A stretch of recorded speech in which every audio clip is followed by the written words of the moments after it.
Welcome back to the Sports Call, everyone. Bob Pompeani here with you until 11 o'clock. Be sure to join us for the #1 Cochran Sports Show at 11:35. We're right now on the Borders and Borders hotline. We also have some tweets in regarding Tiger Woods. Ryan W. says, I wonder if the Tiger Woods caller know about Babe Ruth and Mickey Mantle.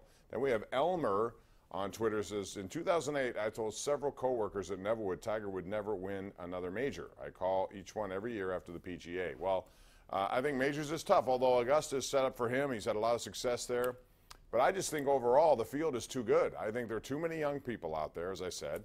And I think it's great that he's competitive, but the breakthrough at age 41 after all these back surgeries and ACL surgeries and everything he's gone through, I think is a leap of faith to me. That's just me. Let's go to Joe in Greensburg. Hey, Joe, how you doing? Okay, how you doing? Thank Good. you for having me on your show. You're welcome. Thank you for calling.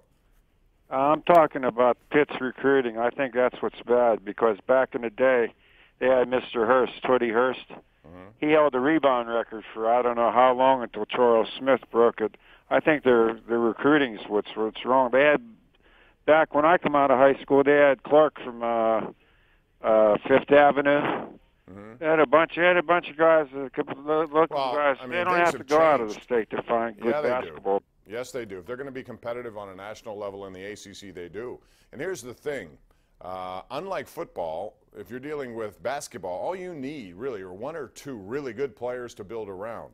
If you can bring in a coach who has the ability to get someone here, and as I said, right now it's not a good job when you look around and see what's available, but it is a job, and it's one in the ACC, so that should be there enough to lure somebody here.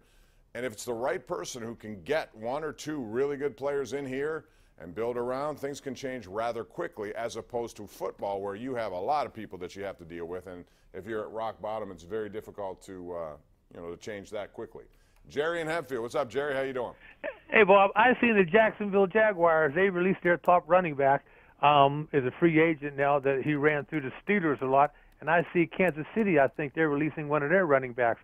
Now, why don't the Steelers look at one of these guys, their top-notch running backs, and save a lot of money and get rid of Le'Veon and work on the defense? Because Le'Veon's going to be gone within a year or so anyway. They're not going to pay ridiculous money for him. So now's the time to move him and maybe get one of these guys for a year or two. What do you think, Bob? Thanks. I think, as I've said, I think they do have big needs on defense that still need to be taken care of.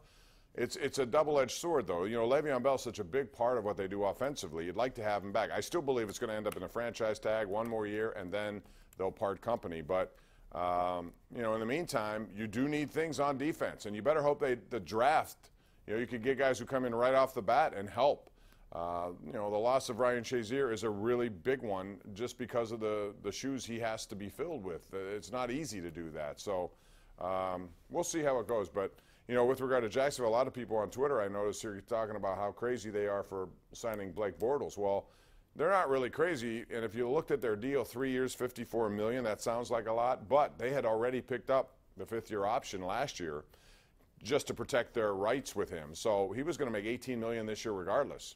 What they've done, however, maybe they've taken themselves out of the Kirk Cousins sweepstakes because they can't afford another contract like that. But they can draft a quarterback, develop him for a year and a half, 2 years, and then he could be the guy who succeeds Blake Bortles if Bortles doesn't do what they expected.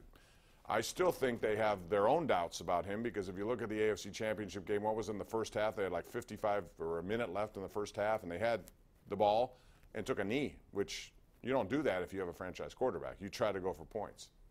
We got to take a break here. We'll come back with more on the Ireland Contracting Nightly Sports Call back after this.